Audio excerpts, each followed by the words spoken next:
नमस्कार विद्यार्थी मित्रांनो, माझे नाव भाग्यश्री रवींद्र कुमार नेवसे. मी कर्जत या गावचे आहे. मी द्रोणाचार्य अकॅडमी मध्ये जेई साठी ऍडमिशन घेतले आहे. गेल्या 15 दिवस झालेल्या ब्रिज कोर्स बद्दल माझा अनुभव मी तुम्हाला थोडक्यात सांगणार आहे. द्रोणाचार्य अकॅडमी मधील सर्व शिक्षक खूप अनुभवी आणि शिस्तप्रिय आहेत. ते प्रत्येक विद्यार्थ्यासोबत फ्रेंडली बोलून त्यांचे डाऊट क्लिअर करतात.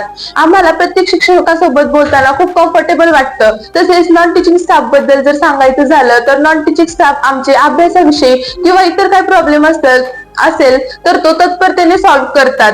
आठवड्यातून 2-3 दिवस आम्हाला ग्राउंडवर कबड्डी, व्हॉलीबॉल अशा विविध गेम्स खेळायला नेतात. तिथे नॉन टीचिंग स्टाफ आमच्या सोबत खेळतात, त्यामुळे आम्हाला खूपच भारी वाटतं. तसेच प्रत्येक शनिवारी मॉर्निंग सेशन मध्ये रिव्हिजन टेस्ट होते आणि रिव्हिजन टेस्ट झाल्यानंतर माइंड फ्रेश होण्यासाठी ग्राउंडवर किंवा क्लासरूम मध्ये वेगवेगळ्या ऍक्टिव्हिटी घेतल्या जातात. त्या ऍक्टिव्हिटी घेतल्यानंतर आमचा माइंड खूप फ्रेश होतो आणि आम्ही सोमवारपासून पुन्हा एकदा नव्या जोमाने अभ्यास करायला सुरुवात करतो. धन्यवाद.